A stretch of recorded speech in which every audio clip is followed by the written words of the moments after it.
Hello and welcome to episode 16 of the Natalie inRenaissance podcast. I really enjoyed the last episode where I was talking about community and also how comparison isn't a competition, and I wanted to delve in a little bit deeper into when you are part of an inspirational community, things that can happen within ourselves and some of the inner work that is necessary into making that a productive experience.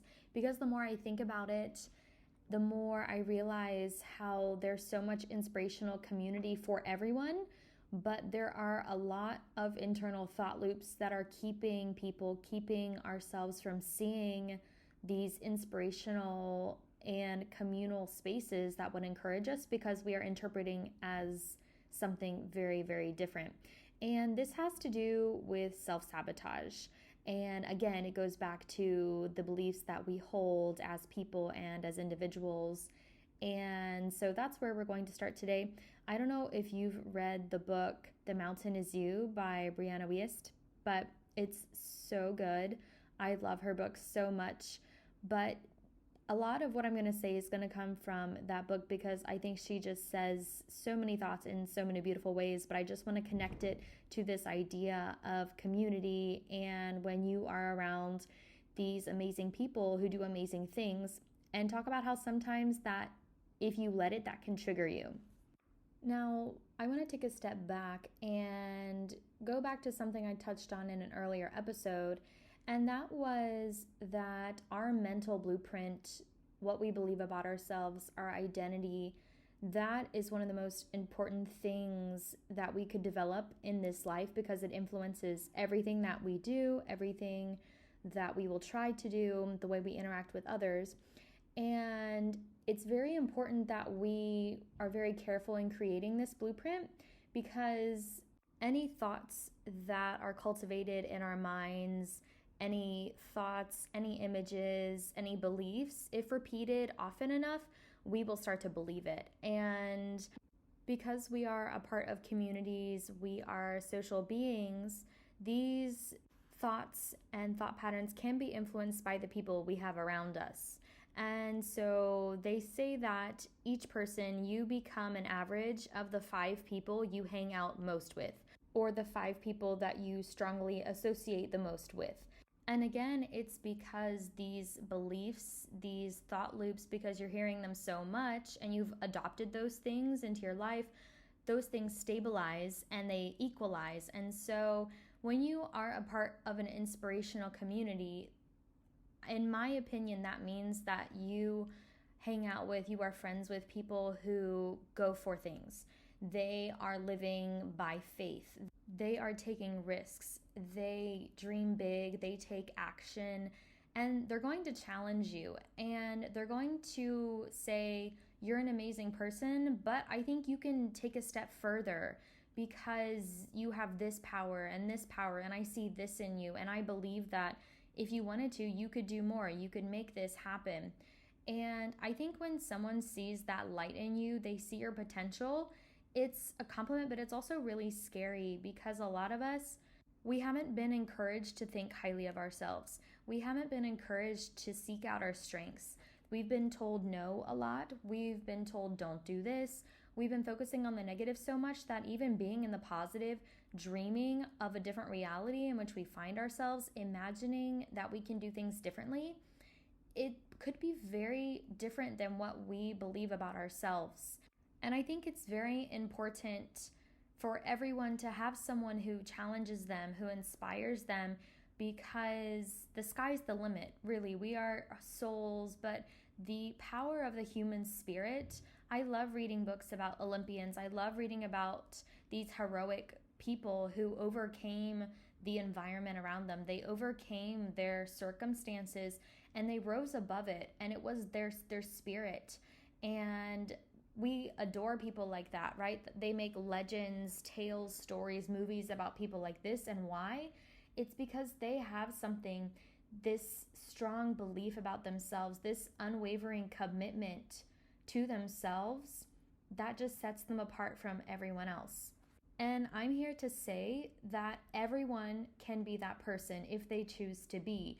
It just depends on the mind and how much you believe in yourself, how much you believe in what you can do, and how much you believe that you can actually make that happen. But back to the idea of the 5 people we hang out most with, and it could be in real life, it could be the 5 people you see most on social media, whatever those influences are. Make sure that they bring a positive, elevated light and add value to your life. People of integrity, people of faith, make sure that they're in your circle, inspiring you, because they're going to show you what's possible, and they're also going to help you level up in ways that you never thought you could. 2 years ago, I signed up for this monthly business coaching, and it was so wonderful. I love being a part of it. But when I joined the program first, the people in that group were so high level in their business, in their mindset, and they were doing very audacious things with their business. They were praying for very audacious things. They had goals that were very audacious, their daily goals, their yearly plans, what they were working on, what they were speaking into existence. It was very audacious. And when I came in as a new member, I was just very hyper aware of all my limiting beliefs, and I felt like I didn't belong there because the language of how these people were talking was more audacious than any other group of people I had ever been around. And so as they were talking about certain things, I had a really hard time wrapping my head around certain things because I've never had that exposure before. I really can't wrap my head around what that would look like in my life. And so I was hitting a lot of my limits in my mind as a person in being in that group. But the thing is, I became very aware of what those things were. And if I hadn't had that exposure, my mind wouldn't have been stretched to where it is now. And so being a part of that group, I was just learning a lot of different things. I'm still in the group, which is wonderful. It's been a big financial investment, but it's helped to grow my belief in myself, to imagine things that can be for me in my mind. And so when it comes to reality, my mind has been so stretched, and I've been exposed to a higher thinking, a much more audacious mindset than ever before. And so when it comes to reality, my audacious actuality in reality has gotten a lot stronger, just because in my mind it's so stretched from being a part of this group for 2 years that little things now I'm like, oh yeah, I can definitely make that happen. It's just going to require this, and this. And so to have a language to talk about it, to have those thought loops created in my head, to have those thoughts and make them mine, and to not feel like, oh, I'm an outsider, oh, I can't do this, right? To do that inner work, to be able to get to a place where, yes, I can see myself doing that. I can speak that into existence. I can claim that and truly believe that I will get there, has made a really big difference in just my mental approach to things, and also increasing what I think of myself and doing that self-expansion to elevate myself into the person that I'm becoming each and every day. And being a part of this group long term, where really people are checking in daily, you have weekly, monthly, yearly things where you're constantly in this feedback loop. It's been great, because if I just had started it maybe for a month and then left, I wouldn't have had the time to familiarize myself and claim these thoughts and claim this space as my own. At the very beginning, I was triggered, but not in bad ways. I was triggered because it was just unfamiliar and it was completely new to me. And so I want to talk about turning your triggers to glimmers. When you are surrounded by these good things and good people, sometimes that can be triggering. And why is that? And Brianna Wiest, in her book, she says this so beautifully. And she talks about comfort in her book, and comfort and discomfort and triggered and thoughts and all these things. And she says we stay close to what feels familiar and we reject what doesn't, even if it seems better for us. And this just goes back to the thought loops that we have, the habitual ones that we have adopted, and we say to ourselves over and over and over. When there's something new that goes against the thought loops, we're going to reject it, and it's going to make us uncomfortable because that's not what we have accepted. And so any newness, any change, that's going to elicit cognitive stress for us. And This just goes to show that we humans, we don't like the unknown just because mentally, biologically, we're conditioned to prioritize our safety. And it's almost operating automatically from this place of fear. And so, as we interact with others who are operating from an elevated mindset, which often means that they're taking more risks, they're not being so protective, they're not working because they're scared, they are going after things because they have faith and they believe. And that's opposite of the fear. It's opposite of the status quo, every day just doing the same thing. It's actually thinking things through, it's dreaming, it's believing, and it's not staying the same. Mentally, day to day, you just operate differently and you're constantly growing. And so, if you are around someone who does trigger you, lean into that feeling and just acknowledge it, because even using the word trigger, I think, as I mentioned last episode, you just get that feeling, right? That pang. And then we interpret it to mean it's a trigger, which is a bad thing. But really, that trigger is a glimmer. As Brianna Wiest describes it, she calls it incredible wisdom. And it tells us not only how and what we have been traumatized by in the past, and it could be negative feedback loops given to us by another person. It could be a past experience, and it's something that our amygdala associates risk-taking with this bad experience, so don't do it again. But she says that these feelings, these emotions, these triggers, they actually show us what we really need and what we really value. And sometimes the way we approach and interpret these feelings are self-sabotaging protective mechanisms. She continues and says that we need to see triggers as signals that are trying to help us put our attention towards some part of our lives that need healing, health, and progress. And in this way, we can start to see them as helpful rather than hurtful. And I think this is so, so true. And as I've done some inner work over the past couple years in elevating my mindset, in being a part of this group that is so audacious, that is so risk-taking, so larger than life, I've been in this place in working in thought, I've been hitting my limits. I've been feeling it too. And there's some days where I'm just like this, I'm at the edge of my self-identity. I'm at the edge of what I believe about myself as a person. But then I take an action where I step outside of that, and then I'm a new person. I've expanded my self-concept just by taking that step, just by not letting fear rule my actions and my mindset. And it's a glimmer of possibility and of potential that I have. And when I take an action that I've never done, I'm like, wow, I'm doing something new. And I'm able to use that to create more momentum. And that's sort of the cycle that I've been in for the past 2 years, is just feeling what it feels like to be at the edges of your mental concept. And it's very uncomfortable. And it's because I've had to rewire a lot of my thoughts about myself. I'm still working on a lot of things. And as I hit these new upper levels of thought, I'm also hitting more and more triggers. And so I have been working on turning each one of those triggers into a beautiful glimmer of hope, a glimmer of faith, a glimmer of potential and of life. And so in her book, Brianna Wiest, she has a great quote about discomfort. And she says this: "The greatest gift that life will hand you is discomfort. Discomfort is not trying to punish you. It is just trying to show you where you are capable of more, deserving of better, able to change, or meant for greater than you have right now. In almost every case, it is simply informing you there is more out there for you, and it is pushing you to go pursue it. Instead of trying to pacify this discomfort, mental strength requires that you listen, learn, and begin to change your course."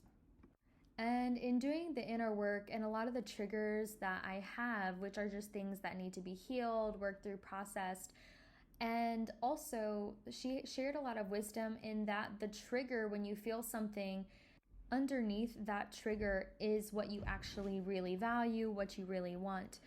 It shows to us things we want to protect, things we really, really value, or something that is an unmet need and something that we're denying ourselves or something that we're not allowing ourselves to do. So for someone who is very avoidant and uses that as a coping mechanism, they actually really, really value connection. People who are afraid of commitment or taking on any big project, they really value freedom. And then Brianna Wiest, she talks about how anger is actually the part of you that loves you and that wants to protect you. And I could just keep going on and on and on about how all of these triggers that have negative connotations, how they're actually things that we can lean into to discover, well, actually, this is what it is. Just like in the last episode, I talked about how jealousy is actually unrealized inspiration. And so for all of these things, we have the power to turn that around. And it's all in how we interpret it and how we catalyze all these things to make ourselves better, to get to know ourselves better. But discomfort is part of the journey. And when we can lean into that feeling, we learn that discomfort is actually the growing, it's the learning, it's just life in general. But we need to recognize that it's the expanding of our minds, it's the deepening of our hearts, it's making our hearts grow bigger, our dreams, our faith, it's increasing that. And it's like building a muscle at the gym where the first time you do any kind of strength workout, you're going to do it and you're going to feel like, oh my word, that is not what building strength feels like. It feels like I am so weak.